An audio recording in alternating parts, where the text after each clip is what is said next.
Arratsaldeon, a un nuevo episodio de Entre Líneas. Hoy tenemos una ubicación especial. Estamos aprovechando la feria de Bienal y gracias en ese sentido a Bilbo Exhibition Center por cedernos el espacio. Y tenemos con nosotros a Javier García, responsable de marketing e ingeniería de aplicaciones en Nicolás Correa. Opa, Javier, buenas tardes. Hola, muy buenas, ¿qué tal estáis? ¿Qué tal? Javier, pues primera pregunta. Director de marketing e ingeniería de aplicaciones. ¿Qué nexo tiene eso? ¿Qué es la ingeniería de aplicaciones? Bueno, los fabricantes que hacemos máquina herramienta, las aplicaciones no nos referimos a las apps de software, sino a las aplicaciones de mecanizado, que serían las máquinas nuestras mecanizan y qué tipo de piezas o qué aplicaciones utilizamos para usar las máquinas. ¿Qué hacemos con las máquinas? ¿Qué tipo de piezas? Y bueno, realmente tiene bastante que ver con el marketing. Es verdad que la parte de ingeniería de aplicaciones es una parte muy técnica, muy ingenieril, pero que tiene mucho que ver con las necesidades que tienen los clientes. Porque al final es ver cómo usan los clientes las máquinas. Y qué mejor información para marketing que saber cómo trabajan tus clientes, ¿no? Con tus productos. Así que en realidad sí que está muy conectado. Lo que pasa es que son áreas que a veces en otras empresas están separadas. Pero yo creo que nosotros pensamos que están mucho mejor juntas. Por eso. En este sentido, o sea, lo que estás diciendo suena muy marketingiano, suena coherente a la parte de marketing y tiene mucho sentido. Pero, claro, estamos hablando de una empresa industrial, porque Nicolás Correa es una... ¿Podrías explicarnos brevemente para gente que pueda no conocer a qué se dedica Nicolás Correa? Somos un fabricante al final de soluciones de mecanizado de piezas grandes, medianas o grandes.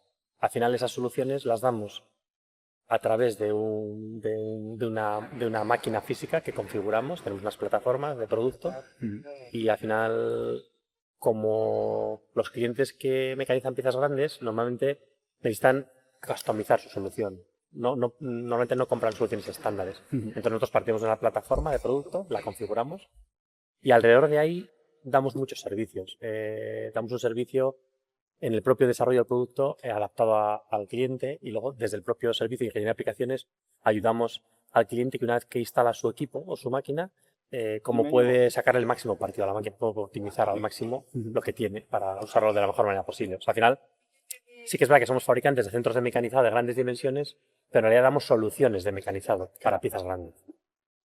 Somos un B2B de nicho, realmente, ¿no? Porque somos un business to business, pero que como solo vamos a la gente que hace pieza grande, al final vamos a un nicho del nicho.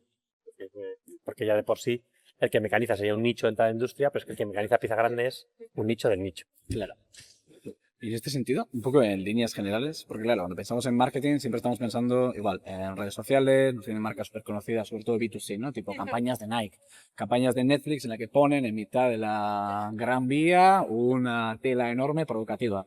Pero claro, en el mundo industria es todo más, no sé si la palabra es gris, pero bueno, es más serio, es más formal y sobre todo intervienen más agentes. No suena tan sexy, ¿no? Como puede ser Eso ese es. tipo de campañas, Eso ¿no? es. No está... Sí, la provocativa o las de Netflix, ¿no? De Narcos y Blanca Navidad. Pues no creo que Nicolás Correa se pueda hacer algo parecido. Pero, joder, nosotros también desde Mairo, en la parte de estrategia comercial, sí que vemos que, para empezar, joder, tienes muchas puertas. El cliente tiene que recorrer muchas puertas, pero aparte, hay muchas personas que intervienen en la compra y más todavía en una herramienta tan grande como la que puede ser la de Nicolás Correa.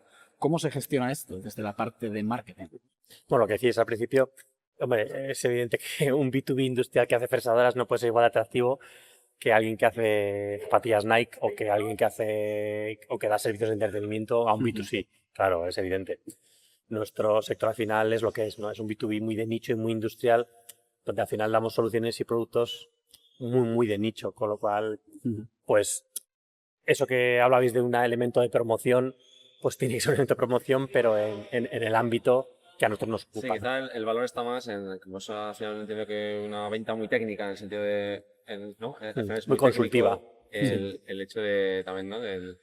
Más en esa línea de detectar, entiendo que vuestros interlocutores serán también personas eso, técnicas, que el valor está no tanto en ese potencial impacto, sino bueno, más en cosas más científicas, en el sentido de pues, medición de resultados, ¿no? Que voy a obtener, y más el hecho de no tan etéreo como pueda ser satisfacer una sensación o como más puede ser un B2C, ¿no? Sí, eso es. Ahí puedo contestar también a Yorander. Bueno, como en todos los planes de marketing, cuando te vas al marketing estratégico, ¿no? Que es al final lo más complejo, que es cuando tú defines tu estrategia competitiva y luego haces tu segmentación de clientes y defines tu posicionamiento,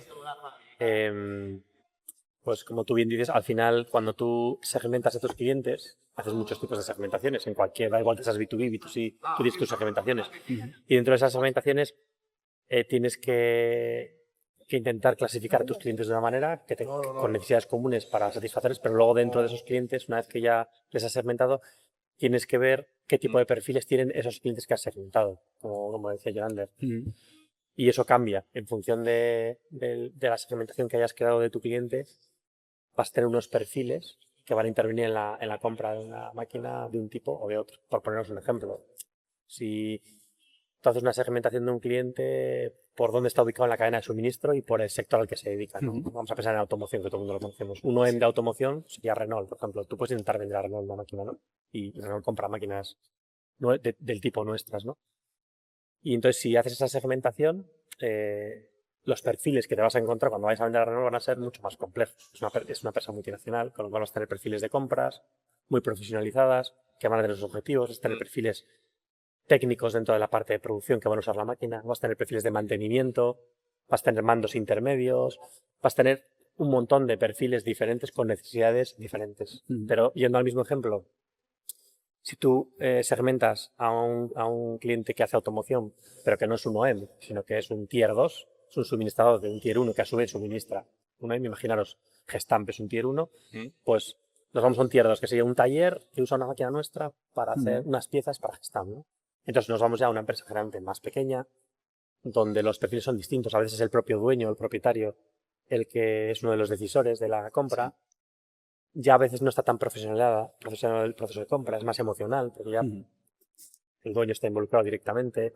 Igual tienes una o dos personas que manejan la máquina, que en este caso forman parte de la decisión, cosa que una empresa grande no te va a pasar. Quiero decir que al final los perfiles que tú segmentas dependen mucho de cómo has segmentado tus clientes. O sea, hay ese perfil que decíamos más cerebral, ¿no? Más analítico, en el sentido de, oye, quiero obtener un resultado y voy a o selecciona esa máquina o ese proceso que me va a dar ese resultado. Y luego también ese otro tipo de cliente que es más lo que tú estás comentando, ¿no? Que es como esa parte más emocional que depende casi de quién utiliza la máquina, ¿no? Y de cómo la utiliza. Entonces, en ese sentido entiendo que hay como dos caminos a la hora de gestionar la comunicación con esos clientes. Creo que uno es más... se usarán unos documentos más técnicos con un tipo de clientes y con otro también no tan técnicos, sino también habrá un componente más emocional. ¿La táctica es la misma entonces o hay una bifurcación dependiendo del cliente? No, o sea, la táctica y las acciones que tú empleas, claro, cambian mucho en función de ese perfil al que te quieres dirigir. Por muy técnico que sea el sector, que el nuestro es súper técnico y estamos todo el rato hablando de especificaciones, en realidad todas las compras de todos los productos hay un componente emocional mucho más importante y de branding del que nos creemos. Porque imaginaros, si tú vas a comprar una máquina de 1 millón de euros, está claro, ¿no? Harás un análisis muy exhaustivo si puedes de todo lo que puedas, ¿no? Pero al final hay un elemento de confianza en ese proveedor que te diría que casi está por encima de todo lo demás. Por mucho que esté explicitada la especificación, al final rara vez te compran porque comparen solamente una hoja de especificaciones a puerta fría. Hay siempre una confianza en la marca, porque al final es una inversión importante que apareja un partnership con tu proveedor. Entonces, yo siempre digo, a pesar de ser un B2B muy tecnológico, de nicho muy técnico, las decisiones siempre pesa mucho el branding y la confianza, porque al final es confianza. Sí, bueno, también esta famosa frase de que a nadie le despiden, ¿no? Por comprar IBM, ¿no? Es un poco entiendo que va también en esa línea. Al final es...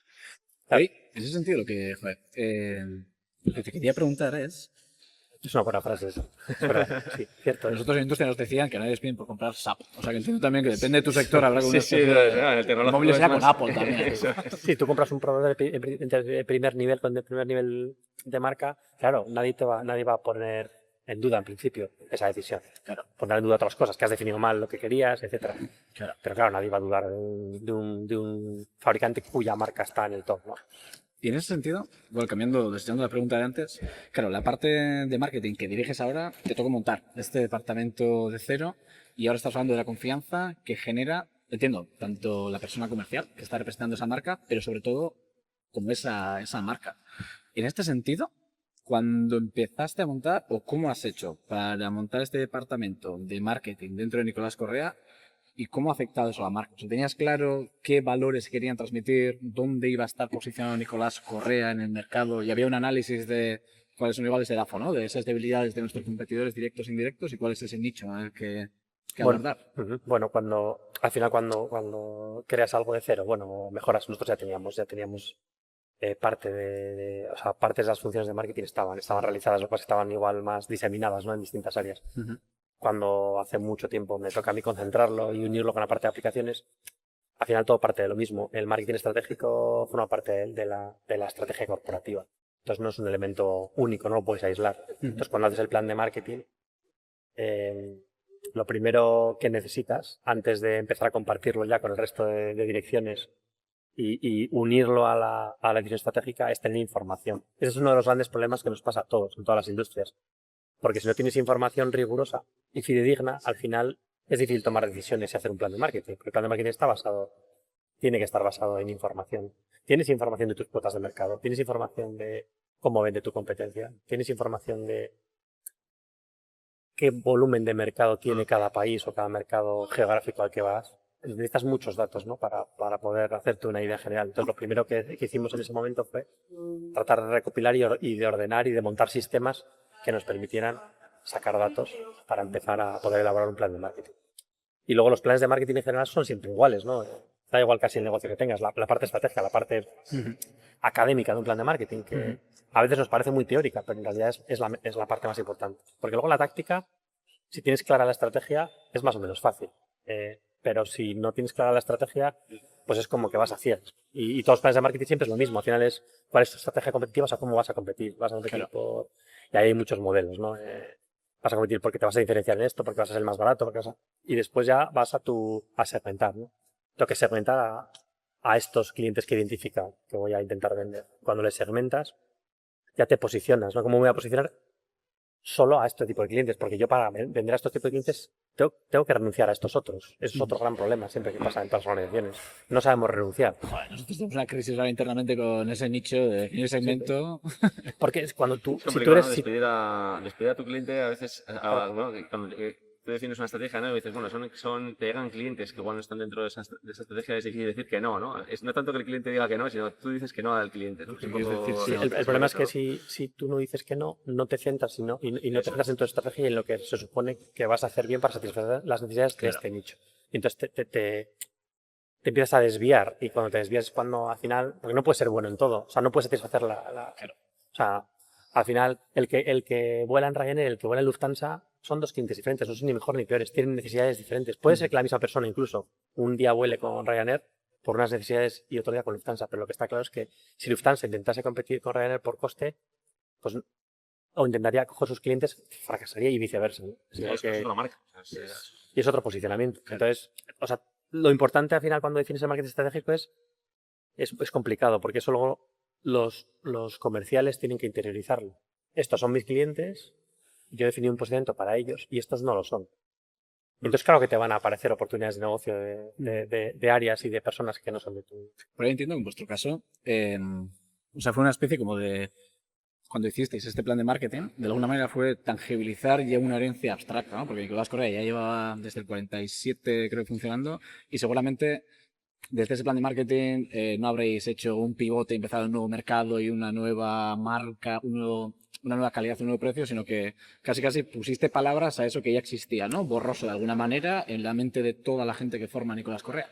Nos permitió, no solo a mí y a marketing, sino vamos a decir, a la dirección, ordenar mucha de la información que teníamos, montar un sistema para mantenerlo ordenado y para alimentarlo, y para de ahí luego definir un posicionamiento y definir luego todo el argumentario y toda la táctica que sale después de cuando tú ya tienes claro tu posicionamiento y tu segmentación.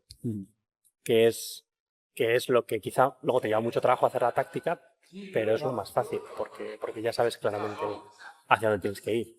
Entonces sí, al final Nicolás Correa tiene 76 años de historia, entonces lógicamente imaginaros, hay muchas cosas hechas. Hay muchos mercados ya donde se han vendido muchas soluciones, muchos... Entonces sí, pero nos dio bien ordenarlo, replantearnos de nuevo toda la estrategia y ya empezar a andar el camino de empezar a entrar en la era moderna. Es decir, no puedes empezar a digitalizarte como empresa si no tienes claro tu estrategia corporativa y tu plan de marketing. Sí, ¿para qué, no? Porque eso Digitalizarse, es, pero ¿para me qué? digitalizo, pero ¿hacia dónde? ¿Para qué? ¿Con qué objetivo? ¿Para qué? Es que de hecho ¿Con qué números? ¿Con qué...? muchas veces pasa que cuando digitalizas algo, sea un proceso interno de producción, calidad o algo externo como puede ser marketing, seguramente lo que estamos viendo que pasa es que empiezas a dibujarlo, a ponerlo sobre la mesa y te empiezas a dar cuenta de las incoherencias o de que el proceso estaba mal planteado. Que igual es lo que dices, ¿no? Lo que se dice siempre de automatiza algo, pero primero haz que funcione y luego lo automatizas o lo digitalizas. Y no siempre es económico, o sea, no siempre es rentable automatizar. O sea, tiene sentido automatizar si tienes un volumen de muchas tareas Claro. que igual te consumen mucho tiempo, pero si no, o sea, si al final tú eres un B2B y tienes 10 proyectos al año, ¿para qué quieres hacer automatización de marketing? ¿Qué marketing? Les mando yo un email directo a mis 40 proyectos y les llamo directamente, si es que es mucho mejor. Claro. Quiero decir que hay que tener claro para qué quieres automatizar, si necesitas, pero si no, eso no hay que obcecarse. Como todo el mundo digitaliza y automatiza todo, yo tengo que automatizar y digitalizar todo. Bueno, sí o no, porque cada uno tiene su negocio y su... Claro. Ahí en ese sentido, hace poco entrevistamos a Mikel Jona, que es el CEO de una empresa emergente, startup, una empresa de Vertiplastic, que se dedica al reciclado de plástico para el tema industrial. Claro, es una situación completamente opuesta a la que estáis. Es un mercado que está creciendo, en auge, economía circular, renovable no, economía circular, etcétera. El vuestro, sin embargo, claro, es un mercado muy asentado. ¿Cómo se hace marketing en un mercado cuyo crecimiento está limitado? Ya, eso es una paradoja, porque fijaros, normalmente en el sector industrial maduro, como es nuestro sector maduro, claramente, Sí. y es un sector muy industrial, en general se valora poco el marketing y el branding, cuando tendría que ser todo lo contrario. Porque ¿qué le pasa a un sector maduro? Que no crece.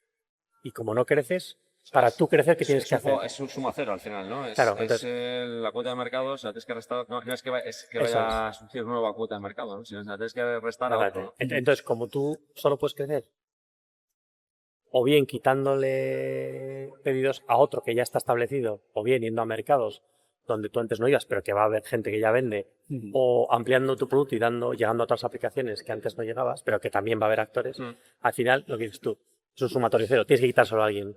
Con lo cual, el branding y el marketing es mucho más importante ahí, y es justo donde menos se valora.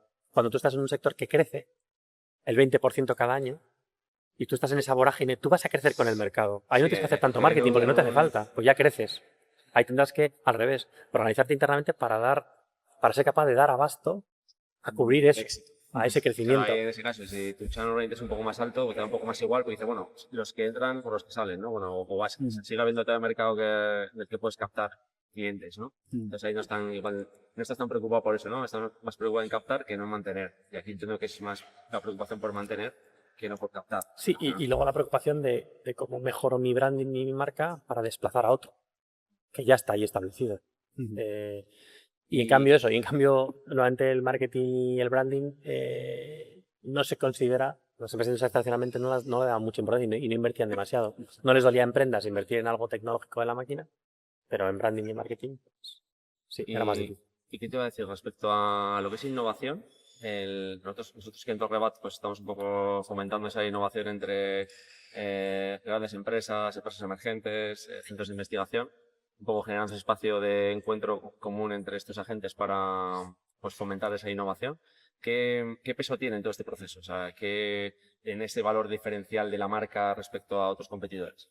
Bueno, la innovación al final en todo, porque no es solo innovación en producto, la innovación en cómo fabricas, en cómo vendes, en cómo te promocionas, en cómo resuelves una necesidad de un cliente, es la clave de todo. Nosotros estamos en Europa. Nosotros solo podemos competir con un producto innovador y diferenciado. Es muy difícil en nuestro sector que haya ya un europeo, me da igual, español, que italiano, que alemán, que compitamos por precio. Es casi imposible en nuestro segmento. Con lo cual la innovación al final surge, yo siempre digo, surge de crear un ambiente que fomente el hacer las cosas de manera diferente. Eso en todos los ámbitos, eso no es fácil. Pero bueno, también por eso en nuestro sector nos apoyamos en centros tecnológicos, nos apoyamos en universidades, nos apoyamos en escuelas de formación profesional, en empresas privadas que dinamizan o que son habilitadoras de nuevas tecnologías, para que al final yo conozco mi sector y sé las necesidades, pero muchas veces no conozco las nuevas tecnologías que me ayudarían a innovar aquí, igual que los centros tecnológicos. Entonces, creando, vamos a decir, ese ambiente propicio de poder probar cosas es cuando surgen ideas y innovaciones nuevas.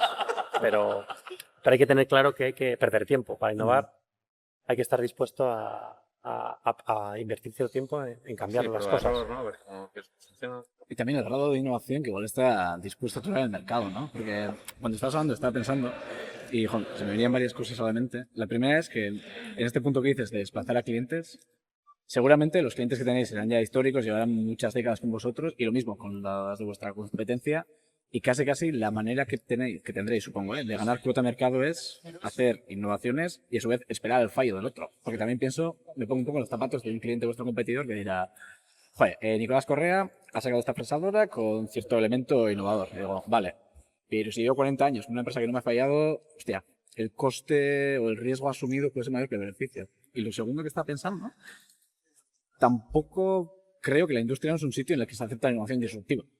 Así como cuando Apple lanzó el iPhone y en plan, ¡hala! Si tienes solo un botón y la gente se vuelve loca y puedes tener gente que apuesta y que se arriesga. Claro, la industria todo lo contrario. Normalmente somos muy conservadores y digo, bueno, que lo pruebe la gente, que esté en 10 años y cuando vea que eso, que es diferente, que tiene pelo rosa, no funciona mal, me planteo quitar lo que he heredado, ¿no? Sí, o sea, estoy de acuerdo contigo. El sector industrial normalmente es más, en general, es más tradicional y es más conservador. Entonces, es cierto que normalmente funciona mejor las innovaciones, las pequeñas innovaciones, pero también es porque es muy difícil hacer una innovación disruptiva en un mercado tan maduro. Porque al final, cuando me hablas de un smartphone, eso no era un mercado maduro, ¿no? Fue un mercado que nació nuevo. Pero una máquina herramienta es un mercado hipermaduro. Entonces, hacer algo disruptivo en una máquina herramienta, en una cosa tan madura que lleva gente haciendo 75 años, es que no es tan fácil. Sí, No es que no queramos, las mejoras nos son encantaría piramidales, ¿no? hacerlo, pero es que no es tan fácil, no es tan fácil. Eso por un lado. Y lo otro que comentabas al principio, lo que comentabas antes, que habías comentado antes del... La manera de desplazar clientes. Eso es, que sí, solo por ahí innovar estoy vamos a desplazar, ¿no? totalmente de acuerdo contigo. Cuando hablas de equipamientos industriales que son muy, muy altos de precio, evidentemente la barrera de entrada de otro proveedor es enorme, porque dices tú, porque el riesgo, tú como usuario de una máquina de 1,5 millones de euros de cambiar de proveedor y si pasa algo malo y si esto no me funciona, es enorme. Entonces, efectivamente, la barrera de entrada es muy alta y eso es bueno y malo. Es bueno para ti que una vez que entras y te asientas, porque es más difícil que te quiten ese cliente y es malo para ti cuando vas a un mercado nuevo donde hay gente establecida. Entonces, efectivamente, tú decías, esperar al fallo. Pues a veces sí. A veces un proveedor falla y entonces se te abre una pequeña puerta para entrar. Con una pequeña innovación, pues todo ayuda. Si tienes varias pequeñas innovaciones y satisfaces un poquitín mejor esas necesidades, pues bueno, un granito de arena más para mover la balanza hacia ti, para tener más probabilidades. Pero efectivamente siempre es una barra de entrada difícil. Comentábamos al hilo esto, comentaba lo de las mejoras incrementales, ¿no? Porque en un mercado maduro, claro, no, como puede pasar en otros mercados más emergentes, como comentábamos del teléfono móvil, que es más sencillo presentar avances que multipliquen por 10 el estado actual del producto. Te sacas un nuevo móvil que es 10 veces mejor que el anterior. En cambio, en un mercado maduro eso es mucho más complicado, porque claro, también es el valor percibido, ¿no? O sea, es más complicado de obtenerlo. Es más complicado también de venderlo y de percibirlo, porque igual son pequeñas mejoras que sí que es cierto que igual son décimas porcentuales de mejora, pero claro, esas décimas porcentuales pueden implicar al final del año en la cuenta de resultados también tener un impacto importante, ¿no?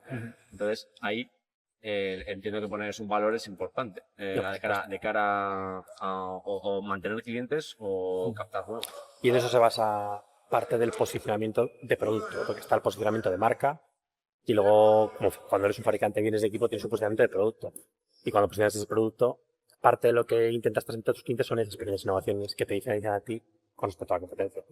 Y las intentas cuantificar porque, como bien dices tú, al final ese conjunto de pequeñas innovaciones, bueno, pueden suponer una diferencia sustancial, ¿no? Dependiendo de la necesidad final del cliente. Entonces, efectivamente, en esas pequeñas innovaciones se suelen basar los argumentarios y el posicionamiento de producto de los fabricantes de este tipo de maquinaria. ¿Y a nivel de indicadores? ¿Cómo cuantificas? ¿Estás haciendo bien la labor de marketing? Porque, de nuevo, comparando con un mercado emergente es fácil. Digo, una campaña Google Ads o una funcionalidad desarrollada, entran más clientes, no sé casualidad, pero más o menos busco una correlación. Claro, en vuestro caso, que es casi no cambia mucho la foto, ¿cómo sé si lo estoy haciendo bien? ¿O de qué indicadores te vales tú para saber que estáis haciendo bien el trabajo? Es una buena pregunta, porque yo creo que por eso en los B2B de nicho al final la parte de digitalización del marketing tarda más en llegar, porque es más difícil cuantificarla. O sea, evidentemente si yo soy un B2C y tengo un e-commerce, joder, pues es evidente, ¿no? Tengo una tienda online, entonces hago una campaña, me gasto 100.000 euros en Google Ads y he facturado 300.000, joder. O sea, fácil de medir, ¿no? Eso es. Claro, cuando vendes máquinas con ventas muy consultivas como estas, tienes primero que digitalizarte, o sea, tienes que tener los sistemas al menos que te permitan machear las oportunidades de negocio y tenerlas machadas durante muchos años. ¿Por qué? Porque yo os pongo un ejemplo. Imaginaros que mañana en BM aparece un cliente potencial que no nos conoce de nada, pero bueno, nos ve allí y se acerca. Y es un cliente de un país que habitualmente no tenemos presencia, ¿no? Colombiano. Y de ahí surge una oportunidad de negocio, ¿no? Si tú no tienes los sistemas en ese momento para crear esa oportunidad, tenerla registrada y tenerla monetizada en el tiempo, entonces sí que no tienes ningún retorno. Y vas a pensar o sea, no vas a poder nunca pensar si a nivel monetario las ferias te permiten algo. Pero si sí que lo macheas, aunque vaya todo retrasado, incluso con un delay de 1 o 2 años, como lo tienes ya marcado, sí lo vas a saber. Porque si dentro de un año este colombiano cierra un pedido contigo, vas a ir a tus sistemas y decir, coño, joder, es que esto apareció porque yo fui aquí a la BIEM. Luego, ya puede establecer un factor de contribución que ha hecho marketing a las ventas. Uno de los problemas que les pasa a muchas empresas industriales también es que entienden el marketing como un departamento de gente que hace post, que no tiene nada que ver con el negocio. Por lo cual, si ya partes de eso, ya es que es imposible que calcules ningún retorno. O sea, porque al final, primero tienes gente que no está embebida en el negocio. Entonces, al final, todo lo que haces tiene que redundar en que mejores tu negocio y vendas más. Y ahora te iba a hacer una pregunta, ¿eh? O sea, hablamos un poco del marketing en B2B, sobre todo en la parte industrial. ¿Y tú qué crees? Que en general, bueno, podríamos decir que no se hace mucho marketing en B2B en industria, pero ¿crees que las empresas que no hacen marketing es porque no tienen marca o no tienen marca porque no hacen marketing? Porque como bien has dicho, más allá de las acciones, de los posts, de acudir a ferias, en nuestro caso era en plan, vale, sabemos quiénes somos, sabemos dónde queremos estar, hicimos esa reflexión y sobre ello, una vez tengo ya ese plan, bueno, vamos a hacer acciones. Y ya pivotaremos si es Twitter, si es, bueno, X, o si es LinkedIn, o son ferias, etcétera. Pero claro, es un poco la pescadilla que se muerde la cola. Puedes no empezar en marketing porque realmente tú has ido haciendo y es el típico taller que ha crecido y de repente dices, hostias, somos tercera generación familiar y ¿cuál es nuestro sitio en el mercado? ¿Por qué nos compran? Yo creo que parte de... Primero que hay muchas empresas industriales que no tienen departamento de marketing en sí mismo. Entonces, lo primero, si no lo tienes, pues no lo puedes hacer. Y luego los que lo tienen, como digo, a veces por desconocimiento de los propios propietarios de la empresa, de los propios que dirigen la empresa, ¿no? El desconocimiento de lo que es el marketing estratégico. Al final, cuando crean un departamento de marketing, no están creando un departamento de marketing. Están creando una pequeña área de gente que postea cosas. Así, sin ningún ton ni son, sin hacer una estrategia, sin hacer una estrategia corporativa alineada con un plan de marketing y demás. Con lo cual, para mí es no hacer marketing. Eso, bueno, pues si yo hago un post en LinkedIn toda la semana sin ton ni son, bueno, bien, pues eso es publicar, pero no. Y como os digo, parte de por qué hacen poco marketing las empresas es primero porque no le dan valor.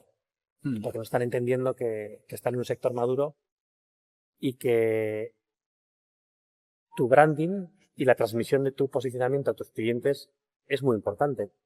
Porque si no, muchas veces ni siquiera tus clientes perciben tu solución y el valor que da tu solución. Si tú no se lo haces ver, si tú no dices, oye, es que estoy posicionado aquí, que yo soy bueno haciendo esto para estos con clientes concretos, ¿por qué hago esto y esto? Si tú solo lo comunicas en una estrategia, es imposible que lo sepan.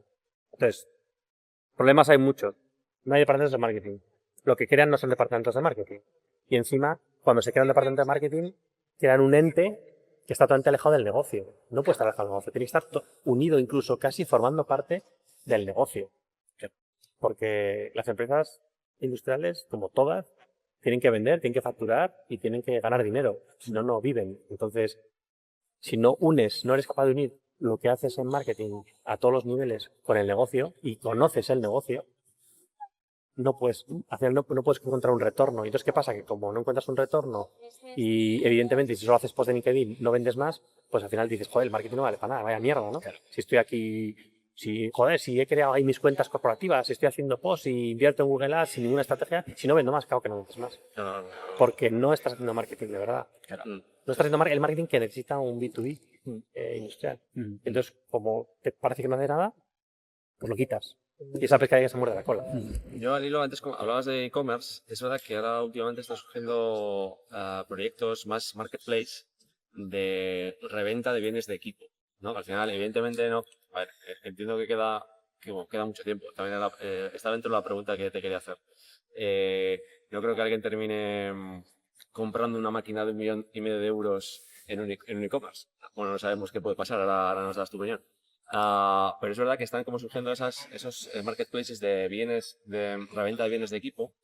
Entonces, también, por conocer un poco a alguien que está en el día a día, la opinión que pueda tener respecto a ese tipo de proyectos o esa tendencia, ¿crees que es algo que se va a poder implantar? ¿Crees que en un momento dado, eventualmente, un Amazon de turno pueda vender máquinas como las que fabricáis vosotros?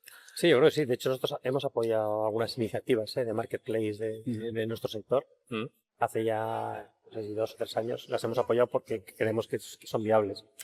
Al final, la maquinaria de segunda mano es un sector diferente que la maquinaria nueva. Pasa un poco como con los coches, ¿no? Los coches nuevos, vamos a decir que es un sector y la segunda mano es otro. La segunda mano, que por cierto va a ser cada vez más importante, ¿no? Economía circular, vamos a intentar reutilizar todo lo que podemos las máquinas. Las máquinas al final generan un impacto en huella de carbono importante. Creo que va a ser cada vez más importante. Al final, el tener un sitio, un portal en el que tú te conectas y de manera fácil puedas localizar aquellas máquinas que cubren tus necesidades rápidamente y las marcas que están disponibles, claro que es útil, es muy útil. Evidentemente, no estoy hablando de que lo compres, pero sí que de una manera rápida puedas localizar aquella maquinaria de segunda mano que te interesa. Luego ya contactarás vía el marketplace con el que tiene esa máquina, ¿no? Y negociarás y irás a verla y la revisarás. Pero claro que es importante porque yo ahora soy un taller y quiero comprar una máquina de segunda mano, ¿no? Y tengo más o menos claro lo que necesito, ¿no?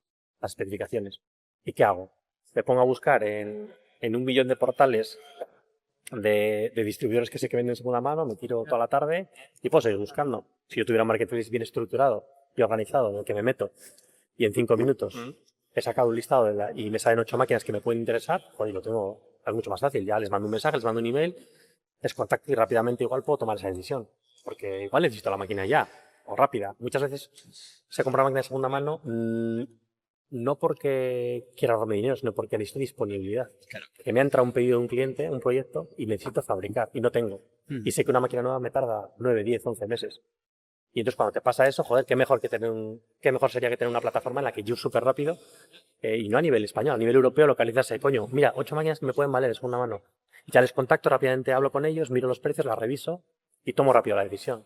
A mí, claro que me parece muy interesante. No como un e-commerce, evidentemente, pero sí como una plataforma que me conecta rápidamente con lo que necesito. Sí, un poco el hilo de la evolución también del consumidor, ¿no? Que antes pues, íbamos al perfil comercial, casi como si fuese profesor de clase y cuéntame, porque no sé, y ahora me informo y voy a despejar dudas muy específicas sin trasladarlo a la parte maquinaria. No obstante, Javier, para no quitarte más tiempo, porque nos has dicho media hora y hace 5 minutos ya se ha saltado la alarma, y para cerrar, un poco desde el recorrido que has tenido, de empezar con esta actividad de marketing, de liderarlo en Nicolás Correa en B2B, si miras para atrás, y pregunta un poquito abierta, pero pensando en cosas que has leído que te han ido bien, alguna experiencia que es enriquecedora que quieras compartir, consejos, alguna metedura de pata que no te dé demasiada vergüenza compartir, algo que puedas compartir a alguien que esté, o bien empezando con esta parte de marketing, un perfil industrial, o que esté en esa posición de gerencia diciendo, deberíamos de empezar a trabajar en marketing. Bueno, yo lo primero que diría es que lo malo es que no hay recetas que te valgan para todo. Que antes de empezar a hacer nada de marketing te preocupes mucho de entender tu negocio y de tus clientes. Es súper importante conocer a tus clientes, para bien o para mal. Y que sin tener ese conocimiento de clientes y esa información es muy difícil ponerte a plantear nada de marketing. Entonces, que no te plantees hacer nada de marketing si primeramente no tienes ese conocimiento y has vivido eso. Eso sí, porque te evita muchos fallos y te evita dar muchas vueltas.